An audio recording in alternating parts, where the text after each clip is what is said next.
Siddha homeopathy இயற்கை மற்றும் யோகா மருத்துவ படிப்பிற்கான அட்மிஷன் நடைபெறுகிறது. தொடர்புக்கு 9842721500. நேர்களே வணக்கம், இது சாணக்கியா. நீங்கள் பார்த்து கொண்டிருப்பது செவன்த் சென்ஸ். முக்கியமான வெள்ளை அறிக்கையை வெளியிட்டிருக்கிறது தமிழக அரசு. நிதியமைச்சர் மரிய வில்சன் முக்கியமான பாயிண்ட்ஸ், தமிழக அரசினுடைய நிதிநிலை எப்படி இருக்கிறது அப்படின்னு ஒயிட் பேப்பர் ரிலீஸ் பண்ணியிருக்காரு. ஒயிட் அண்ட் பிளாக்காக ரிலீஸ் ஆகியிருக்கிறது. மறுபக்கத்தில் திரு அண்ணாமலை அவர்களுடைய அந்த டோன் மாறி இருக்கிறது. வார்த்தை பிரயோகம், வார்த்தை சரியில்லைனே அப்படின்னு அந்த மீம்ல ட்ரெண்ட் ஆகுது போல திரு அண்ணாமலை அவர்களுடைய அந்த டோன், பொலிட்டிக்கல் டோனே மாறி இருக்கு. அந்த தமிழகத்திற்கு வேண்டிய அந்த குரல் அவர் சொன்னார், அந்த குரலா அப்படின்ற கேள்வி வந்திருக்கிறது. பாஜகவும் அதற்கு பதிலடி கொடுத்திருக்கின்றதை பார்க்கிறோம். பல விஷயங்கள் நடந்திருக்கிறது. என்னென்ன, இதோ நமது ஆசிரியர் இணைந்திருக்கிறார். மீண்டும் நம்மோடு வணக்கம் சார். முதல் விஷயமா இன்னைக்கு பார்க்க இருப்பது வெள்ளை அறிக்கை. திமுக ஆட்சியில் நடந்த அந்த நிதிநிலையுடைய மோசமான நிர்வாகம், அதை நாங்கள் அம்பலப்படுத்துவோம், அதற்காக வெள்ளை அறிக்கை வெளியிடுவோம் அப்படின்னு தாவேக அறிவித்தது. அதற்கேற்ப விரைவில் பட்ஜெட் தாக்கல் செய்யற நிலையில் அதற்கு ஒரு சில விஷயங்களை ஒரு ப்ரிகாஷனரியாக கொடுக்குறாங்களா, அதற்கு கண்டிஷன்ஸ் அப்ளை, டேர்ம்ஸ் அண்ட் கண்டிஷன்ஸ்ன்ற மாதிரி நிலைமை இப்படி தான் இருக்குப்பா, புரிஞ்சுக்கோங்கன்றதற்கேற்ப வெள்ளை அறிக்கையை வெளியிட்டிருக்கிறது தாவேக அரசு. பல விஷயங்கள், 10 லட்சம் கோடி கடன் அப்படின்றது ஒரு புறம் இருக்க, மொத்தம் 13 லட்சம் கோடி டோட்டல் டெப்ட் அப்படின்னு பார்த்தோம்னா 13 லட்சம் கோடியாக இருக்கிறது. மொத்த வருவாயில் பார்த்தோம் அப்படி மொத்த ஜிஎஸ்டிபி பொருளாதாரத்தில் 28% கடன் இருக்கு அப்படின்றத பார்க்கிறோம். வருவாய் பற்றாக்குறை மட்டும் 78,000 கோடி ரூபாய் அப்படின்றத பார்க்கிறோம். உங்களுக்கு ரொம்ப கம்மியான அளவிலேயே மூலதன செலவு அப்படின்னு கேபெக்ஸ் அப்படின்னு சொல்லக்கூடிய கேபிட்டல் எக்ஸ்பெண்டிச்சர் சொல்லக்கூடிய இந்த மூலதன செலவுன்றது ரொம்ப குறைவாக இருக்கிறது. குறிப்பாக நம்மளோட competing states as well as நம்மளோட நெய்பரிங் ஸ்டேட்ஸ் கர்நாடகா, ஆந்திரா, தெலங்கானா, அப்புறம் குஜராத் போன்ற காம்படிட்டிங் அண்ட் நெய்பரிங் ஸ்டேட்ஸை விட குறைவாக இருக்குன்னு எல்லா பேராமீட்டர்லையும் நம்ம குறைஞ்சிருக்கோம். ஏஜிங் பாப்புலேஷனாக நம்ம மாறி இருக்கோம் அப்படின்னு பல விஷயங்களை அடுக்கி இருக்கிறார் திரு மரிய வில்சன். உங்களுடைய டேக். நம்ம ரொம்ப முக்கியமாக செய்ய வேண்டிய ஒன்று முதல்ல பாராட்டுகள். அதாவது தமிழக அரசு இந்த 34 நாளில் என்ன செஞ்சுருக்கு அப்படின்னா, நம்ம சிங்கப்பெண் அப்படிங்கிற ஒரு ஸ்கீமை கொண்டு வந்திருக்காங்கன்னு பார்க்குறோம். அது ஒரு ஆக்ஷன், அதுக்கு முன்னாடி வேறு எந்த ஆக்ஷனும் இல்லை. இப்போ ரெண்டாவது முக்கியமான மேஜர் ஆக்ஷன் இந்த ஒயிட் பேப்பர். அது தமிழ்நாடு அரசுடைய மிக முக்கியமான முன்னெடுப்பு. இது முதலமைச்சர் பதவியேற்ற அன்னைக்கு சொன்ன விஷயம். நான் உங்கள்கிட்ட எல்லாமே பிளாக் அண்ட் ஒயிட்டாக பேசுவேன், நான் எல்லாமே வெளிப்படையாக சொல்வேன், என்ன நிலைமைங்கிற சொல்லுவேன், எனக்கு கொஞ்சம் டைம் கொடுங்க, அதுக்கேற்ற மாதிரி நான் பண்ணுவேன்னு சொல்லி சொன்னார். அது ரொம்ப சரியான விஷயம். அதை இன்று செய்து காட்டியிருக்கிறார்கள். அதனால் முதல்ல ஒரு மனம் திறந்த பாராட்டு. முதல்ல ரொம்ப முக்கியமான விஷயம், பியூட்டிஃபுல் விஷயம், அப்ரிஷியேட் பண்ண வேண்டிய விஷயம். ரெண்டாவது மரிய வில்சனுக்கு தமிழ் எழுத படிக்க தெரியல அப்படிங்கிறது தெரியுது. அவர் நிதியமைச்சர் நிறைய விட்டு எனக்கு திருப்பி பிடிஆர் பள்ளிவேல் தேராதர் பார்த்த மாதிரியே இருந்துச்சு. இங்கிலீஷ் அவர் என்ன பண்ணியிருக்காரு கண்டுபிடிச்சேன். எனக்கு அப்படின்னா ENAKKU அப்படின்னு எழுதி வச்சிருக்காருன்னு கண்டுபிடிச்சேன். நான் அந்த மாதிரி தான் வச்சு படிக்கிறேன். அதனால நிறைய பராமரிப்பு அதெல்லாம் நிறைய நம் அதெல்லாம் ரொம்ப கன்ஃபியூஸ். ஆமாம், நிறைய போகுதுன்னா கணக்குன்னு வச்சுக்கோங்களேன். அது செஸ் இங்கிலீஷ் தான் செஸ் போட்டிருப்பாங்க. அது ஒரு டங் ஸ்லிப்பில் வந்திருக்கும். பட் இந்த தமிழ் இங்கிலீஷில் நிறைய தங்கிலீஷில் வழக்கமாக வரக்கூடிய அந்த பிரச்சனை ஐ கேன் அண்டர்ஸ்டாண்ட். மூணாவது டேக் என்ன அப்படின்னா, எல்லா பேராமீட்டர்லையும் இவர்கள் யாரை திட்டிக் கொண்டிருக்கிறார்களோ அந்த பாஜக ஆளக்கூடிய குஜராத் மாநிலம் பியூட்டிஃபுல்லாக செயல்படுதுங்கிறது. குஜராத் என்ன செஞ்சதுன்னு அவங்க சொல்ல வேண்டாம், தமிழ்நாடு சொல்லிருச்சு. ஸோ கொள்கை எதிரின்னு சொல்லப்பட்ட குஜராத்தை ரொம்ப டிரான்ஸ்பரண்டாக அப்ரிஷியேட் பண்ணியிருக்காங்க. எவ்ரி ஆஸ்பெக்டில் அதிகமான கடனாக அவங்க குறைச்சிருக்கிறாங்க. ஜிஎஸ்டிபியில் அது பிரச்சனையாக அதை அவங்க சரி பண்ணியிருக்காங்க. உள்ள வருவாய் பற்றாக்குறை இல்லையா, சர்ப்ளஸில் இருக்கிறாங்க. இப்படி ஒவ்வொரு ஆஸ்பெக்ட்லையும் தமிழ்நாட்டில் என்னென்னலாம் பஞ்சாயத்துன்னு சொல்லி சொல்லும் போதே அது அவரே சொல்லக்கூடிய ஒரு விஷயம் பார்த்தீங்கன்னா, குஜராத் பியூட்டிஃபுல்லாக இருக்குது அப்படின்னு. அப்போ குஜராத் மாடல் அப்படின்னு அந்த மாடலுங்கிற வார்த்தைக்கு கிரியேட் போன முறை திராவிட மாடல்னு சொல்லியிருந்தாங்க. குஜராத் மாடலுங்கிற ஒரு வார்த்தையை முதல்ல கொண்டு வந்ததுக்கு அது உண்மையிலேயே அப்ரிஷியேட் பண்ணப்பட வேண்டிய மாடல் தான் அப்படிங்கிறதுக்கு இந்த அரசு கொடுத்துருக்கக்கூடிய ஒரு சான்றிதழ் ரொம்ப முக்கியமான ஒரு காம்ப்ளிமெண்ட்டாக பார்க்க வேண்டியிருக்கு.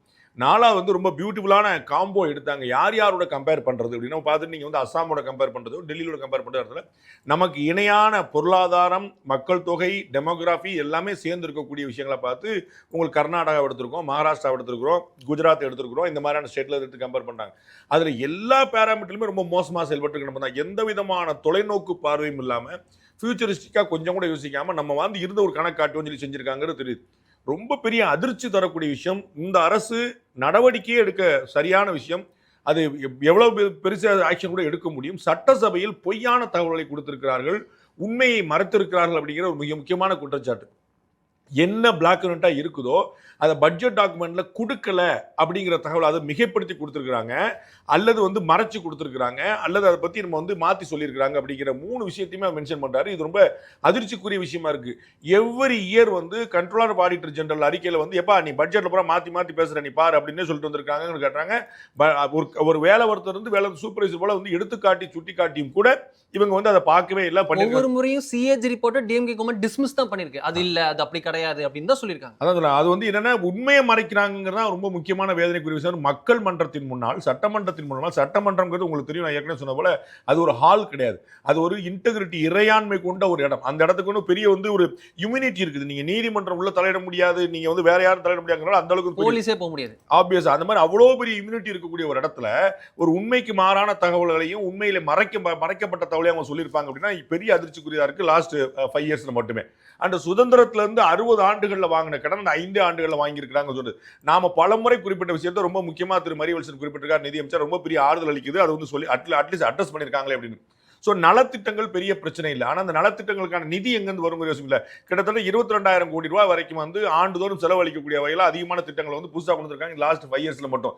ஆனால் அந்த 22,000 கோடி ரூபாய் வருமானத்தை அதிகரிப்பதற்கான எந்த ஏற்பாடுமே பண்ணணும்னு பார்க்குறோம். நம்ம வந்து பல முறை உதாரணம் சொல்லியிருக்கோம். அதை நீங்க வந்து இந்த மாசம் 1000 ரூபாய் கொடுக்குறீங்க அப்படிங்கிறத வச்சு நம்ம வந்து எவ்வளவு சாலைகள் போட்டிருக்க முடியும், எவ்வளவு எய்ம்ஸ் கட்டியிருக்க முடியும், எவ்வளவு பள்ளிக்கூடம் கட்டுறதுக்கு 2000 பள்ளிக்கூடங்கள் கட்டியிருக்கலாம் அப்படிங்கிற வார்த்தையை சொல்றாரு.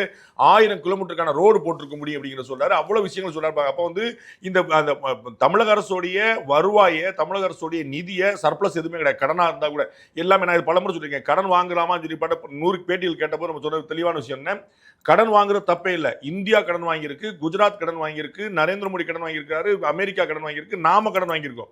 அந்த கடனை வாங்கி என்ன செய்யறீங்க கேள்வி. கடனை வாங்கி குடிச்சுக்கிட்டே இருந்தா என்ன கணக்குல வரும்?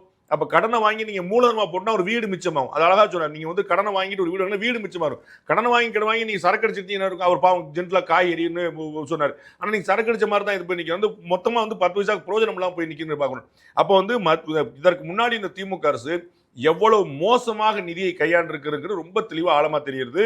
இது வந்து ஒரு நடவடிக்கை ஏதாவது எடுக்க முடியுமாங்கிற அளவுக்கு போய் பார்க்கணும். நீங்க ஏன்னா வந்து இவ்வளவு தூரம் வெறும்னா சென்ட்ரல் கவர்மெண்ட்டை பழி போட்டு திரு உதயநிதி ஸ்டாலின் அவர்கள் உங்களுக்கு நினைவில் இருக்கும். சென்ட்ரல் கவர்மெண்ட் வந்து 22 பைசா கவர்மெண்ட், இவ்வளவு கவர்மெண்ட் அவ்வளவு சொல்லிட்டு இருந்தாங்க.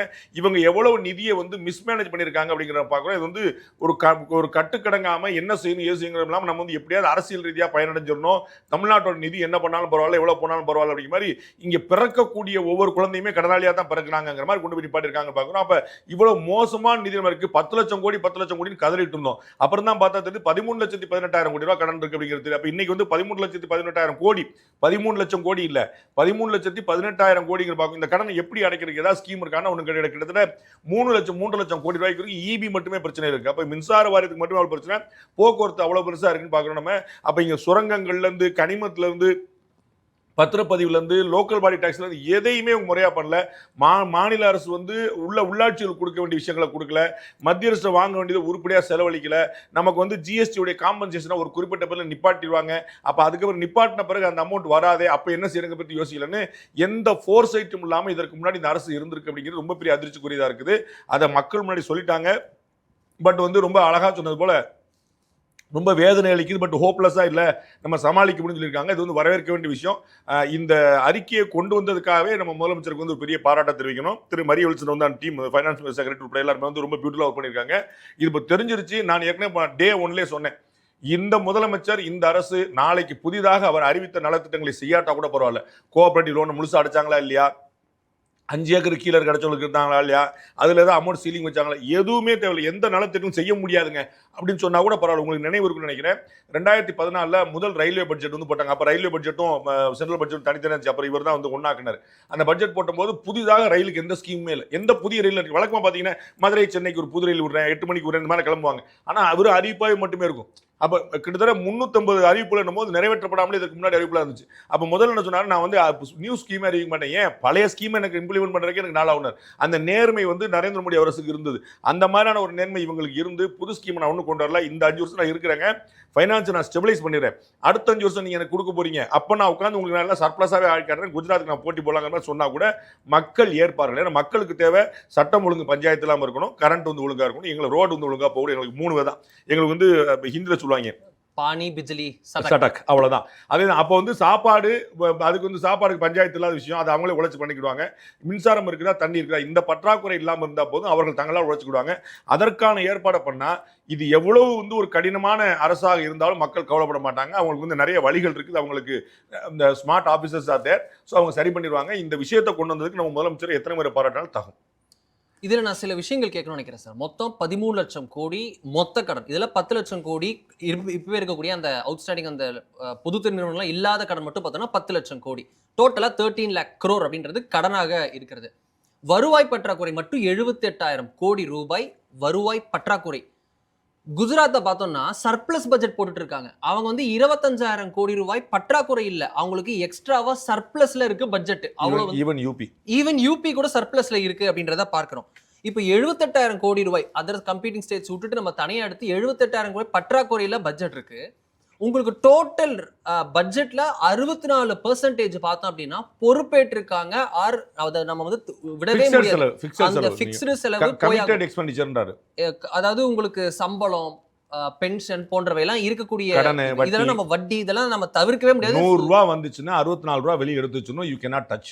அதுதான் பொதுத்துறை வங்கிகள்ல எல்லாமே பார்த்தோம் அப்படின்னா அப்படி வந்து நிக்குது. நம்மளுடைய போக்குவரத்து துறையில 1 கிலோமீட்டருக்கு 53 ரூபாய் நஷ்டமாகுது அப்படின்றது அவர் சொல்லக்கூடிய அந்த பற்றாக்குறையை நம்பரை வச்சு புரிஞ்சுக்க முடியுது. இப்படி இருக்கு. இது வந்து எப்படி மீள முடியும்? இருக்கக்கூடிய இவர்கள் சொன்ன வாக்குறுதிகளும் இருக்கு, பட் இவங்க ஏதாவது நிறைவேற்றாம போயிருவாங்களான்றதும் இருக்கு. ஸோ என்ன மாதிரி வந்து நிறைவேற்ற மாட்டாங்கன்னு யோசிக்க வேண்டியதில்லை, பிறகு நிறைவேற்றுவாங்கன்னு பார்த்துக்கலாம். நம்ம வந்து மத்திய அமைச்சர் திரு எல் முருகன் அவர்கள் வந்து 2,500 எப்போ பாஸ் கொடுக்க போறீங்க, எப்பன்னு சொல்லுங்க, நீங்க நாளைக்கு கொடுக்கணும், நான் நாளை கழிச்சு கொடுப்பேன்னு சொல்லுங்க. பாருங்க, நாங்க பீகார்ல சொன்னோம் 3000 கொடுக்க ஆரம்பிச்சோம், நீங்க என்ன பண்ணுங்க, வெஸ்ட் பெங்கால்ல சொன்னா கொடுக்க ஆரம்பிச்சு, நீங்க என்ன பண்றீங்கன்னு கேட்டிருக்காரு. கொடுக்காமலே இருக்கலாம் நான் சொல்றேன். தமிழக அரசு ஏற்கனவே போயிட்டு இருக்க 1000 ரூபாய் நேற்று விழுந்துருச்சு. 2வது 1000 ரூபாய் இந்த தாவேக அரசு வந்த பிறகு முதல் 1000 ரூபாய் விழுந்துருச்சு. இப்போ அந்த அடுத்த 1000 ரூபாய் விழுந்துருச்சு. 14ஆம் தேதி 15ஆம் தேதி விழுந்துருச்சு. அதனால வந்து இதுவே போயிட்டு இருக்கட்டும். இதை நிப்பாட்டினாலும் பிரச்சனை இல்லைன்றேன். இதை நிப்பாட்ட முடியாதுன்னு நினைச்சாங்கன்னா அந்த பயனாளிகளை ஃபில்டர் பண்ணலாம், குறைக்கலாம். உங்களுக்கு நினைவு இருக்கும்னு நினைக்கிறேன், விவசாயிகளுக்கு வந்து ஆண்டுதோறும் 6000 ரூபாய் வந்து மத்திய அரசு கொடுக்குது. அந்த 6000 ரூபாய் காசு வந்து தமிழ்நாட்டில் தான் இந்தியாவிலே அதிகமாக முத்ரா லோன் போல இந்தியாவிலே அதிகமான பேர் தமிழ்நாட்டில் தான் இருந்தாங்க. அப்போ திரு ககன்தீப் சிங் பேடி வந்து அதில் வந்து செயலராக இருந்தபோது புதிய ரீஸ்ட்ரக்சர் பண்ணி பார்த்தா கிட்டத்தட்ட வந்து லட்சக்கணக்கான பேர் போலியா ஆதார் கார்டு ரேஷன் கார்டு மட்டும் உள்ள சேர்த்து வச்சுட்டு லட்சக்கணக்கில் லீக்கேஜ் ஆகிட்டு இருந்து பார்க்கணும். அதை பூரா நிப்பாட்டினாங்க. உங்களுக்கு தெரியும், அந்த ஜாம் ஸ்கீம் படி வந்து ரேஷன் கார்டையும் அதை வந்து அதில் வந்து சேர்த்து ரேஷன் கார்டை சேர்த்தாங்க. ரேஷன் கார்டை சேர்த்த போது தமிழ்நாட்டை மட்டும் 10 லட்சம் போலி ரேஷன் கார்டுகள், 10 லட்சம் போலி ரேஷன் கார்டு யோசிச்சு பாருங்க. அதனால இந்த 1,32 லட்சம் பயனாளிகள்ல உண்மையான பயனாளிகள் யார் உண்மையிலே ஏழையா இருக்கிறா, கஷ்டப்படுறா, விடோவா இருக்கிறாங்க, சிங்கிள் லேடியா இருக்கிறாங்க, இந்த மாதிரி பிரச்சனைகளா இருக்கிறாங்க, அந்த மாதிரி ஆட்களை மட்டும் பார்த்துட்டா என்னுடைய கணக்கு கிட்டத்தட்ட 75,000 பேர் வந்து 75 லட்சம் பேர் வெளியே போயிடுவாங்க. நம்ம எனக்கு பூரா கட்சிக்காரங்க நல்ல வெல் டுடுவா உட்காந்துருக்காங்க, நம்ம காது இது உடம்பு பூரா நகையா போட்டுச்சுன்னு 1000 வாங்கிட்டு வரவங்களா இருக்காங்க. கார்ல வந்து வாங்கினதை பார்த்துருக்கோமே, கண்கூட பார்த்துருக்கோம். அப்பார்ட்மெண்ட்ல பெரிய பெரிய இடங்கள். ஸோ அதை சரி பண்ணாலே பாதி சரியா போயிடும். 1000 ரூபாய் கொடுத்துருக்கலாம். தேவைப்பட்டா அந்த மிச்சம் பண்ண காசு தூக்கி அப்படியே 2,000 ரூபாய் கூட மாத்திடலாம். So beneficiary குறைச்சிடலாம். இந்த ஸ்கீம்ஸ் வந்து நிறைய இருக்காங்க. இப்போ போக்குவரத்து கழகத்துன்னு வச்சுக்கோங்க, நீங்க வந்து கவர்மெண்ட் பஸ்ஸே பிரைவேடைஸ் பண்ணிடலாம். ஸோ அவங்க பிரைவேடைஸ் எவ்வளவு, நம்ம வந்து சென்னை டு மதுரைக்கு வந்து நமக்கு வந்து 200 ரூபாய் பஸ்ஸுக்கு போகுது அப்படின்னா 2000 ரூபாய் ஆம்னி பஸ்ல கேட்டால் யாரும் வருத்தப்பட மாட்டோம். அப்போ கவர்மெண்ட் ஏற்றினா தான் சண்டைக்கு வருவோம். ஏன்னா அரசியல்வாதிகள் தூண்டி விட்டே இருப்பாங்க. 2000 ரூபாய் ஏற்றிட்டு 2000 இங்கே கர்நாடகாவில் எவ்வளவு இருக்குது, ஆந்திராவில் எவ்வளவு இருக்குது, கேரளாவில் எவ்வளவு இருக்குன்னு பார்க்க மாட்டாங்க. தமிழ்நாட்டில் ஏற்றிட்டு சண்டைக்கு வருவாங்க. பேசாம சொல்லவே வேணாம். சாரி, யூனியன்கள் ஆமா ஆட்டோமேட்டிக்கா இருக்கும். ஸோ வந்து அவங்க வந்து பிரைவேடைஸ் பண்ணிடலாம் ஒரு வழி. இல்ல இவங்களே கட்டணத்தை கொஞ்சமா கூட்டிட்டு வசதிகளை கூட்டிட்டு பேரலா கட்டணம் கூட்டிடலாம். நீங்க பாத்துருப்பீங்க, சத்யம் தேட்டர்லாம் முன்னாடி வந்து 10 ரூபா டிக்கெட் இருக்கும். உள்ள பாத்ரூம்ல உட்காந்து தம் அடிச்சிட்டு இருப்பாங்க, வெளியே உட்காந்து தம் அடிச்சிட்டு இருப்பாங்க. இன்னைக்கு நீங்க மினிமம் கேரண்டி டிக்கெட்டே 150 ரூபா இருக்கும். ஆனா என்ன ஃபுல்லா சென்ட்ரலைஸ்ட் ஏசி பண்ணி காஸ்மெட்டிக் பயங்கரமா டெவலப் பண்ணி அந்த பில்டிங் வேற. அப்ப நம்ம வந்து 10 ரூபா கொடுத்து நான் போயிருக்கேன் சத்யம் தேட்டர்ல. இன்னைக்கு 150 ரூபாயா டிக்கெட் பண்ணா அந்த மாதிரி ஏற்படுத்திட்டாங்க. அப்ப அதே மாதிரி வந்து பஸ்ல கொஞ்சமா ஃபெசிலிட்டியை கூட்டிக்கிட்டு ஃபெசிலிட்டி கூட இருக்கு அப்படிங்கிற கணக்கிலே நம்ம எல்லாமே இனிமேல் ஏசி பஸ் ஆக்கிடுறோம். அப்போ ஏசி பஸ் சொல்லிட்டு அதுக்கு ஒரு காஸ்ட் அன்னைக்கு போட்டலாம். அது வந்து நேச்சுரல் காஸ்ட்டாக கொண்டு வரலாம். ஸோ நீங்கள் அந்த மாதிரி லாஸை மீட் பண்ணலாம். நிறைய வழிகள் இருக்கு. விலை ஏற்றினாலும் ஃபெசிலிட்டி கொடுத்த மாதிரி ஆயிடும். அதுதான், அது ஒன்றும் பிரச்சனை கிடையாது. ஸோ மக்கள் ரெடியாக, நீங்கள் வந்து ஆம்னி பஸ்ஸில் போகிறதுக்கு மக்கள் ரெடியாக இருக்காங்கன்னு புரியும் போது என்னென்ன, நீங்கள் காஸ்ட் எனக்கு பிரச்சனை இல்லை, நீங்கள் அந்த குவாலிட்டி கொடுக்குறேன்னு பார்க்கணும். நீ ஓட்ட வண்டி வச்சுட்டு காசு வாங்கினா சண்டைக்கு வருவோம். நீ ஃபெசிலிட்டி வச்சுட்டு எங்களுக்கு காசு வாங்கினா எங்களுக்கு ஒன்றும் பிரச்சனை இல்லை. இதான் எங்களுக்கு கணக்கு. ஸோ நம்ம வந்து ட்ரெயினில் இருக்கிற மாதிரி தான். நீங்கள் வந்து ஸ்லீப்பர் கிளாஸும் இருக்கும், அன்ரிசர்வ்டும் இருக்கும், third AC, second AC, first AC, உங்களுக்கு எது வேணுமோ பயன்படுத்தி நம்ம எல்லாம் ஃபெசிலிட்டேட் பண்ணி கொடுத்துருவாங்க கணக்கில். அது மாதிரி நமக்கு தெரியாது, நமக்கு சொல்ற ஒன்றும் இல்லை, அதிகாரிகளுக்கு தெரியாத விஷயமே இல்லை. இதற்கு வழிகள் இருக்கு. அவர் சொன்ன 20வது கார்டு அதுதான். நம்ம வந்து இவ்வளவு நாள நம்ம பயந்து பின்தாங்கி ஐயோ போச்சு, நாசமா போச்சு, மொத்தமா கவர்மெண்ட் முங்கிருச்சு கவலைப்பட வேண்டியல. இன்னும் நமக்கு வந்து ஹோப்ஃபுல்லா தான் இருக்கு, நம்ம பண்ண முடியும். அதனால நிறைய பண்ண முடியும், குழப்பம் இல்லை. இந்த லீக்கேஜ் எல்லாம் குறைச்சாலே உங்களுக்கு அதுலேயே பெரிய விஷயம் இருக்கு. நம்ம வந்து கண்ணா பின்னான்னு வந்து நம்ம வந்து இந்த டாஸ்மாக்கும் இந்த கனிமங்களுக்குமான மினரல்ஸுக்கு பார்த்தீங்கன்னா அந்த லைசன்ஸ்ல அடிக்காத கொள்ளையே கிடையாது, கொஞ்சம் நெஞ்சம் கிடையாது. நீங்க வந்து ஆத்து மணல் எடுத்துட்டு போறாங்கன்னு மினரல்ஸ் எடுத்துட்டு போறது, கடல் மண் தான், வெறும் கடல் மண்ணுங்க, 10 பைசா இல்லாம தோரியம் வந்து எடுத்துட்டு போயிருது. இந்த மாதிரியான விஷயங்கள் நடந்துட்டு இருக்கு. ரொம்ப ஸ்ட்ராங்கா அது வந்து ஒரு பேச்சுக்கு வந்து அது 1 லட்ச ரூபா பெருமான விஷயத்த வந்து 100 ரூபாய்க்கு கொடுக்குறது. இத மாதிரி நடந்துருக்கு. யாருக்குமே தெரியாது. இதே மேட்டரை நீங்க மாத்தி போட்டுடலாம்ல. இப்ப நீங்க லேட்டஸ்டா பாத்தீங்கன்னா என்எல்சில இருந்து இந்த ஃப்ளை ஆஷ் இருக்கு பாத்தீங்களா, அந்த எடுத்துட்டு எரிஞ்சிரு, அதுல இருந்து மினரல் எக்ஸ்ட்ராக்ட் பண்ண முடியும்னு கண்டுபிடிச்சிருக்காங்க. அதுக்கான டெண்டர் கால் பண்ணாங்க. ஃபர்ஸ்ட் டைம் இன் இந்தியா முதல் முறையா ட்ரை பண்ண போறாங்க. இத மாதிரி 150 விஷயங்கள் இருக்கும்போது அதை பூரா கண்ண மூடி விட்டுக்கிட்டு இவங்க வந்து பூரா காசு அடிச்சுட்டு அது எனக்கு மினரல் நீ எடுக்க முடியும் எனக்கு தெரியும், அதனால உனக்கு கொடுத்துறேன், எனக்கு பாசி கொடுத்துன்னு அரசாங்கத்துக்கு வரக்கூடிய விஷயம்லாம் போச்சு. டாஸ்மாக்ல நடந்த பற்றி சொல்ல வேண்டியதே இல்லை. அதுல எல்லாமே இந்த லீக்கேஜ் அடைக்க அவர் குறிப்பிட்டது போல அந்த ஒரு கப்பல் இருக்கு, அதுல 4 ஓட்டை இருக்கு. அந்த 4 ஓட்டை அடைச்சாலே ஆட்டோமேட்டிக்கா வந்து பெரிய சர்ப்ளஸ் கொண்டு வந்துட முடியும். Let us see how they do. ஓட்டையை அடைச்சாலும் வேகமா ஓடுறதுக்கு உங்களுக்கு நிறுவனங்கள் வேணும், அதுக்கு கேபெக்ஸ் வேணும், நிறைய உங்களுக்கு தொழில் லாபகரமான முதலீடு அப்படின்றது இருக்கணும்ல. உங்களுக்கு அது கேபெக்ஸ் அப்படின்றது ரொம்ப மினிமலா இருக்கு அப்படின்றத பாக்குறோம். சரி, இப்போ இனிமே வரக்கூடிய அரசு, இப்ப இருக்கக்கூடிய அரசு இனிமே போடுவாங்கன்னா அதற்கும் 64% உங்க செலவை கழிக்கவே முடியாது. உங்களுக்கு எல்லா பிசினஸும் உங்களுக்கு ஆந்திராவுக்கு போயிட்டு இருக்கு அப்படின்றத பார்க்கணும். இப்ப என்னதான் பண்ணணும் இந்த இடத்துல? இதுல பரந்தூர் போன்ற விஷயங்கள்ல இவங்க கொஞ்சம் அதுல ரெக்ரெசிவா இருக்காங்க அப்படின்றதையும் பார்க்கணும். இதுல என்னதான் பண்றது? தொழில் வளர்ச்சிக்கு என்ன பண்றது? கோயம்புத்தூர், சென்னை, சேலம் அப்படின்னு ஆஸ்பைரிங் சிட்டிஸ் நிறைய இருக்கு. நம்ம டயர் 1 சிட்டி அப்படின்னு சொல்லக்கூடிய சென்னை டயர் 2க்கு போயிடுவோம். ஏன்னா டயர் 2ல இருக்கக்கூடிய பெங்களூரு, ஹைதராபாத்தும் அடுத்த லெவலுக்கு போயிடும். டயரே பஞ்சரா இருக்கு. அரசாங்கத்துக்கு நிறைய வழிகள் இருக்கு, நிறைய வாய்ப்புகள் இருக்கு. நம்ம வந்து உங்களுக்கு தெரியும், நீங்க 10 ஆண்டுகள்ல ஐக்கிய முற்போக்கு கூட்டணி அரசு டில்லியில் என்ன பண்ணுச்சோ அதை வந்து அதே பேர்ல மதச்சார்பற்ற கூட்டணியா இருந்தது 5 ஆண்டு நீங்க பண்ணிட்டாங்கன்னு பார்க்குறோம். இவ்வளவுதான். நம்ம வந்து ஒரு ஜோக் சொல்லுவாங்க. நம்ம வந்து அமெரிக்க அதிபர் வந்து பீகாருக்கு வந்தாராம். வந்து பார்த்துட்டு என்ன இப்படி இருக்கு பீகார் மோசம், முன்னாடி லால் பிரசாத் ஆண்ட போது என்ன இப்படி மோசமா இருக்கு, என்கிட்ட ஒரு 10 வருஷம் கொடுங்க, நான் வந்து பீகார் அமெரிக்கா மாதிரி ஆடி காட்டுறேன்னு அமெரிக்க அதிபர் சொன்னாராம். ஒபாமான்னு வச்சுக்கோங்களேன். அப்போ அவர்கிட்ட சொன்னாரா நம்ம லாலு பிரசாத், ஏன்ப்பா அவ்வளோ சிறப்படுற, அமெரிக்காவை என்கிட்ட 10 நாள் கொடு, நான் பீகார் மாதிரி மாத்திடுறேன் அப்படின்னாரு. அது மாதிரி லாலு பிரசாத் சொன்னதா சொல்லுவாங்களே, ஆக்சிடென்ட்ஸ் குறைவாக இருக்கு பீகார்ல, ஏன்னா ரோடு நாங்க போடாம இருக்கோம் அப்படின்னு.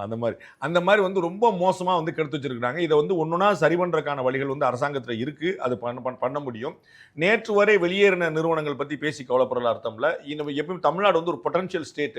நீங்க வந்து அமெரிக்கால கூகுள்னால ஒரு சுந்தர் பிச்சை தான் உட்காந்துருக்காருன்னு பார்க்குறோம், இங்கேருந்து போனவர் தான் உட்காந்துருக்காருன்னு பார்க்குறோம். அது மாதிரி வந்து அவ்வளோ டேலண்ட் இங்கே இருக்குன்னு நம்ம பார்க்குறோம். ஐஐடி மெட்ராஸ் தமிழ்நாட்டின் பெருமை, அது வந்து இந்தியாவின் பெருமை, இது இங்கே இருக்குது. இது மாதிரி துறைமுகங்கள் இருக்குது, போர்ட் இருக்குது. நாளைக்கு பரந்தூர் இல்லாட்டாலும் கூட நாளைக்கு கழிச்சு வேறு ஏதாவது கொண்டு வந்து பண்ணி விட்டுருவாங்க. இந்த மாதிரி நிறைய சந்தர்ப்பங்கள் இருக்கும்போது அது வளர்றதுக்கான வாய்ப்புகள் இருக்குது. அதில் மாற்றுக்கிறதுல முதல்ல லீக்கேஜ் அடைக்கிறது, ரெண்டாவது வந்து கன்ஸ்ட்ரக்டிவாக ஸ்பெண்ட் பண்ணுறது, ஸ்பெண்ட் பண்ணுறதுல லேவிஷாக இல்லாமல் சிக்கனமாக ஸ்பெண்ட் பண்ணுறது. இது மாதிரி பல விஷயங்கள் மூலமாக வருவாய் நீங்கள் தொழில் வந்து கொண்டு வரல அடுத்த மக்களுக்கான வாய்ப்புகள் கிடைச்சோம். நீங்கள் தொழில் நிறுவனம் கொடுக்கும்போது நம்ம நிறைய சலுகையை சேர்த்து கொடுக்கணும். நீங்கள் எல்லா தொழில் நிறுவனங்களையும் அது வருமானமாக பார்த்த முடியும். ஏன்னா நீங்கள் நிறைய சலுகைகள் கொடுத்தா கொடுத்துருக்கீங்க. அவன் வந்து ஒவ்வொரு ஸ்டேட்டில் வந்து ஓசி கொடுக்குறேன்றான், லேண்டு ஃப்ரீயாக கொடுத்துறேன்றான், இபி நீ கட்ட வேண்டான்றான், நீ லேபருக்கு வந்து டேக்ஸ் கட்ட வேண்டான்றான். இந்த மாதிரி பல முயற்சிகளை செஞ்சு பண்ண வேண்டியிருக்குன்னு பார்க்கணும். நம்ம அதை மாதிரி தான் நம்ம செய்ய வேண்டியிருக்கும். பட் வந்து அது எல்லாமே வந்து மாநிலத்துடைய தொழில் வளர்ச்சியை அதிகரிக்கிறதுக்கான பண்ண விஷயத்தை பண்ணோம். அந்த பிளான்லாம் நம்மளோட பெட்டராகவே அவங்கள்ட்ட இருக்கும் நம்புகிறோம். இது வந்து எனக்கு இதில் இந்த 21 பக்கத்தையும் கேட்டபோது அவர் கடைசியாக சொன்ன அந்த 3 பேரை நம்பிக்கை இழக்கிறதுக்கு ஒன்றும் இல்லை, நம்ம வந்து ஒரு மாதிரி சமாளிச்சலாம். ஏன்னா இதற்கு முன்னாடி இருந்த அரசு வந்து அதே அந்த அந்த இருக்கிற பணத்தை பூரா விரயமாக செலவழிக்கிறதே இருந்தது. இப்போ நாங்கள் அதை புரிஞ்சுக்கிட்டோம், நாங்கள் வந்து சரி பண்ண சொல்லும்போது அது மீட்டு கொண்டு வரக்கான ஸ்பேஸ் இருக்குன்னு நினைக்கிறேன். ஓகே, நீங்க முன்பு சொன்னது போல நிதிஷ்குமாரும் மோடி வந்தது ஆள் மாறினா போதும் அப்படின்னு சொன்னீங்க. இங்க ஒரு பக்கம் ஆள் மாறி இருக்கிறது, ஒரு அடுத்த ஆள் அப்படின்றத பார்க்குறோம். அதிமுகவில் அடுத்த விக்கெட் திரு சி விஜயபாஸ்கர் 5 முறை எம்எல்ஏ, சுகாதாரத்துறையில ரொம்ப முக்கிய அமைச்சராக இருந்தார். கொரோனா காலத்துல இவர் கொடுக்காத பிரஸ் மீட்டே இல்லை. திரு இபிஎஸ் அவர்களுக்கு ஓபிஎஸ் இபிஎஸ்ஸின் 2 பிரிவுகளின் போதும் வலதுகரமாக இருந்தவர். தற்போது இபிஎஸ் மீது சரமாரியான விமர்சனங்களை சொல்லி கட்சியிலிருந்தும் எம்எல்ஏ பதவியும் ராஜினாமா செய்திருக்கிறார். 24 ஹவர்ஸ் முன்னாடி தான் நம்ம பேசணும், நேற்று தான் நம்ம பேசணும். அப்போ நம்ம சொன்னேன், நான் வந்து இது வந்து உள்ளே இருக்கிறவங்க பேச வேண்டிய விஷயம் இது. எங்க போறேன்னு யோசிக்கிறவர் எங்க போறேன்னு யோசிக்கிறவங்க வந்து அதை பேசுறது நம்ம ஏற்க முடியாதுன்னு சொன்னோம். இன்னைக்கு நமக்கு வந்து அவர் தாவேக்காக தெளிவாக போறாருங்கிற எல்லா சிக்னலும் கிடைச்சிருச்சு. 5வது எம்எல்ஏ ஆயிருக்காருங்கிற பார்க்குறோம். அடுத்து தமிழ்நாட்டில் 6 இடைத்தேர்தல் வரப்போகுது அப்படிங்கிற நம்ம பார்க்குறோம். அது வந்து நம்ம புரிஞ்சுக்கலாம். ஓகே, அதனால வந்து இவர் மாறல் ஒன்றும் தப்பு இல்லை. அது வந்து உங்களுக்கு தெரியும், வந்து இபிஎஸ் ஓபிஎஸ் மட்டும் இல்லை, டிடிவிடி ரொம்ப விசுவாசமா இருந்தான்னு பார்க்குறோம். ஆர்கேனர் பை எலெக்ஷன்ல இவருடைய வீட்டில் தான் எடுத்தாங்க. நம்ம வந்து எல்லாம் தெளிவாக அக்கௌண்ட்ஸ் கரெக்டாக மெயின்டைன் பண்ணிட்டு இருந்தார் பார்த்தோம். இத்தனை இன்ட்டு 4000 அப்படின்னு போட்டு கரெக்டாக அமௌண்ட்லாம் போட்டு வச்சிருந்தாரு. வந்து எந்த குழப்பம் ஒரே ஒரு டைரி யாருக்கும் எந்த குழப்பம் இல்லை. எல்லாம் பார்த்தீங்களா சார், கணக்கு கரெக்டாக வச்சிருக்கேன் சார். டிடிவி கொடுக்க வேண்டிய கணக்கு வந்து ஐடி கொடுத்துட்டாருங்கிறத பார்க்குறோம் நம்ம. அந்த மாதிரி வந்து ஒரு ஒரு ரொம்ப அக்ரெசிவான பொலிட்டிஷியன் தான். இன்னைக்கு வந்து இடம் மாறி இருக்கிறாரு. 2016 சட்டமன்றத்தில் வந்து இவர்கள் வென்று வந்தபோது அம்மா வந்து ஒரு எம்எல்ஏக்கள் கூட்டத்தை போட்டாங்க. அப்போ என்ன பேசுனாங்க அப்படின்னு அவருக்கு தெரியும், எல்லாருக்குமே தெரியும். அதில் ஒன்றும் குழப்பம் இல்லை. ஸோ அந்த டேலண்டான அவர் தான் 62,000 ஓட்டு வித்தியாசத்தில் ஜெயிச்சிருக்கிறாரு. அது வந்து குழப்பம் இல்லை. ஸோ நாளைக்கு பை எலெக்ஷன் இருந்தால் அவருக்கு ஒரு கம்ஃபர்டபுளான விக்டரி கிடைக்கலாம். அதெல்லாம் நம்ம புரிஞ்சுக்கிறதா. பட் அவர் ஏடிஎம்கேல ஏதோ சரியில்லைன்னு போறதுல அவருக்கு வந்து அவருக்கு ஒரு அவநம்பிக்கை ஏற்பட்டு போச்சு. நம்ம இங்கேயுமே சமாளிக்க முடியாது அப்படின்னு அவர் சந்தர்ப்பத்துக்காக புலம்புறாங்க. அவர் இப்போ என்ன முக்கியமான சொன்னா, இந்த மாறக்கூடிய அரசியல்வாதிகள் எல்லோருமே திரு எடப்பாடி பழனிசாமி சரியில்லைன்னு போறவங்க இல்லை. அது ஒரு காரணமா இருக்கலாம். நம்ம மறுக்கலாம். அது வந்து எடப்பாடி பழனிசாமி பியூட்டிஃபுல்லா செயல்படுறாருன்னு நான் சொல்றதுக்கு வரல. அது ஒரு காரணமா இருக்கலாம். அதுவே ஒரு காரணம் அல்ல. அதை தாண்டி அவரவர் நிறைய தொழில்கள் வைத்திருக்கிறார். அவர்கள் குவாரியிலேருந்து நிறைய விஷயங்கள் வச்சிருக்கிறாங்க. அந்தந்த எம்எல்ஏக்கள் தங்களுடைய பேர்லையோ உறவினர்கள் பேர்லையோ மற்றவங்க பேர்லையோ ஏதோ போட்டு வச்சிருக்காங்க. அல்லது அதுக்கான புரவலராவது இருக்கிறாங்கன்னு பார்க்கணும். அப்போ அந்த தொழில் கெட்டு போயிடக்கூடாது. நமக்கு வந்து எதிர்கட்சியாகவும் இல்லை ஆளுங்கட்சியாகவும் இல்லை, நமக்கு வந்து இல்லாமல் நாளைக்கு வந்து யாரோ ஒரு ஆஃபீஸர் வந்து நின்று கேட்டுட்டு அப்படி. அப்போ அட்லீஸ்ட் ரூலிங் பார்ட்டியோடைய ஒரு ஆளா எம்எல்ஏ வந்தோன்னா பியூட்டிஃபுல்லாக இருக்கும். ஒன்றுமே இல்லை, ரூலிங் பார்ட்டியோட ஆளாக இருந்தவாறு நம்ம சமாளிச்சுக்கலாம் அப்படிங்கிற ஒரு கணக்கு வந்து. ஸோ ஒரு செல்ஃப் இன்ட்ரெஸ்ட்டும் சேர்ந்து இருக்கிறதே தவிர இது வந்து national interest for the nation, be the nation by அந்த சமாச்சாரங்கள் இல்லைன்னு புரிஞ்சுக்கணும். ஓகே, இதுல தொடர்கதையாக போயிட்டு இருக்கு. முக்கியமான முன்னாள் அமைச்சருக்கு இது ரீஜனல் சட்ராப்ஸ்னு சொல்லக்கூடிய ஒரு மாவட்டத்திற்கும் அதிமுக ஒருத்தர் இருக்கார் அப்படின்றது தான். ஒரு ஜெயலலிதா அவர்கள் யாரானா ஜெயலலிதான்ற முகத்திற்காக விழுந்த ஓட்டாக இருக்கும். பட் அதிமுக அப்படின்றது இப்ப இருக்கக்கூடிய ஸ்டேஜ்ல ஒவ்வொரு மாவட்டத்திலும் ஒரு ஸ்ட்ராங் மேன் தூக்கி புல் பண்ணாதான் அந்த கட்சி எழக்கூடிய நிலைமையில இனி வரக்கூடிய காலத்திலாவது இருக்கும். நீங்க ஏற்கனவே சொன்னது போல 23 சீட்டு வச்சிருந்த திமுக 2011-16 காலத்துல மீண்டெழுந்து 2016 நமக்கு நாமே போன்றவை நடத்தி ஒரு பெரிய கம்பேக் கொடுத்தாரு திரு ஸ்டாலின். இப்போ அதை விட பெட்டர் பொசிஷன்ல இருக்கு ஏடிஎம்கே. ஆனா இந்த முக்கியமான ஸ்ட்ராங்மேன் விட்டுட்டு போறாங்களே. அதாவது யார் போனாலும் சமாளிச்சிடலாம். நீ இப்போ ஆர்.எம். வீரப்பன் போனாரு, எஸ்.டி. சோமசுந்தரம் போனாரு, நெடுஞ்செழியன் போனாரு, உங்களுக்கு தெரியும் திருநாவுக்கரசர் போனாரு. ஜெயலலிதா அவர்கள் வந்து உதிர்ந்த ரோமத்துக்கு சமம்னு சொன்னாங்க. ஹிந்துல பேட்டியில வந்து அவங்க வந்து இவங்கெல்லாம் ஒன்றும் பெரிய மேட்டர்ல உதிர்ந்த ரோமங்கள் சமனாங்க. இவர்களை போல என்னால் 100 பேரை உருவாக்க முடியும். 2வது வரி தான் முக்கியம், ஃபர்ஸ்ட் வரி இல்லை. ஸோ இது மாதிரி நிறைய பேர் போகிறாங்க. நம்ம டே ஒன்லன்னு சொல்லிட்டு இருக்கோம். ஓபிஎஸ் போனால் போயிட்டு போறாரு, ஜேசிடி பிரபார் போயிட்டு போறாரு, மனோஜ் பாண்டியன் போறாரு, செங்கோட்டையன் எல்லாம் போட்டுன்னா ஒவ்வொன்றும் ஒரு எல்லாரும் எம்எல்ஏ ஆயிட்டாங்க. இங்கே அந்த எம்எல்ஏ பற்றாக்குறை. இப்போ இவங்களுடைய 47 எம்எல்ஏ ஜெயிச்சாங்க. இன்னைக்கு 40 ஸ்ட்ரென்த்தே 42 ஆயிருச்சு. அப்போ வந்து ஒவ்வொருத்தரும் போனால் ஏற்கனவே இங்கே 5 எம்எல்ஏ போயிட்டாங்க.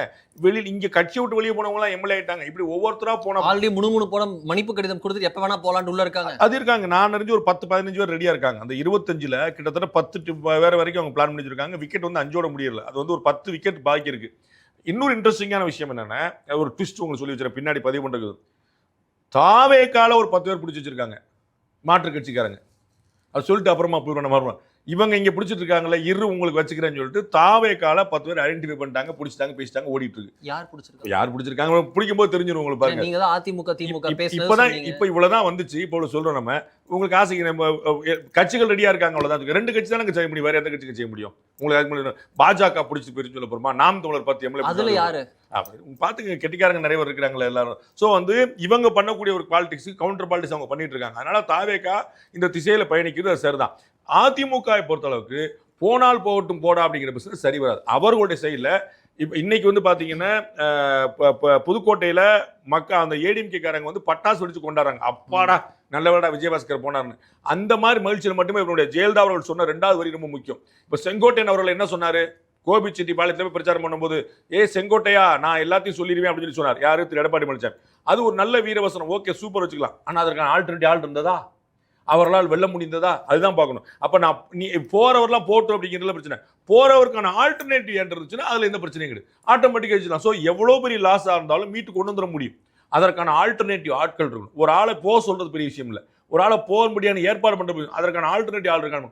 அதுல அதிமுக ஒரு ரீதிங்க் பண்ணணும், அதுல மீள் பார்வை பார்க்கணும், கடுமையா ஒர்க் பண்ணணும். யார் வேணாலும் போய்கிட்டோம் அப்படிங்கிறதுல போனால் அதை யார் ரீப்ளேஸ் பண்ணுவான்னு பார்க்கணும். ஏன்னா இப்போ எப்படி திரு அண்ணாமலை அவர்கள் வெளியே வந்த பிறகு பாஜக வந்து ஒரு பின்னடைவை சந்திக்குது. திருப்பி அவங்க ரீகெயின் பண்ணுறதுக்கு they have to work double hard. அது வந்து நம்ம வந்து நேற்று வரைக்கும் 5 கிலோமீட்டர் ஸ்பீடில் போட்டாங்கன்னா இனிமேல் 8 கிலோமீட்டர் ஸ்பீட் அப்போ தான் அதை மேட்ச் பண்ணணும். ஏன்னா டக்குன்னு வண்டி நின்றுச்சுன்னா மற்றவங்களாம் முன்னாடி போகுது. அப்போ முன்னாடி போட வண்டியை முந்துறதுக்கு இவங்க டபுள் த ஸ்பீடு போகணும். அதுதான் அண்ணாமலை இழப்பினால். அதுதான் இங்கே ஒவ்வொருத்தரும் போக பார்த்தீங்கன்னா அந்த ஸ்பீடு குறைஞ்சிக்கிட்டே போகும். ஏற்கனவே நம்ம திமுக முந்த முடியல, ஏற்கனவே தாவேக்கா ஆட்சிக்கே வந்துருச்சு, நம்ம 3வது கட்சியாக மாறிட்டோம். அப்போ 2வது கட்சியாக மாறணும், முதல் கட்சியாக மாறணும். அப்போ எவ்வளோ ஸ்பீடை கூட்ட வேண்டியிருப்பாரு. அப்போ இருக்கிறார்கள்லாம் போயிட்டே போனாங்கன்னா இன்னும் பெரிய பின்னடைவு. அதை திரு எடப்பாடி பழனிசாமி புரிந்து கொள்ளணும். எங்கே இந்த பிரச்சனை நடக்குங்கிற பார்க்கணும், அதை செட்ரைட் பண்ணணும். செட்ரைட் பண்ணாங்கன்னா கட்சி மீள்வாருக்கான வாய்ப்பு இருக்கு. இல்லாட்டி 5, 6, 7, 8ங்கிற நம்பர் கூட்டிகிட்டே போக தான் வாய்ப்பு இருக்கு.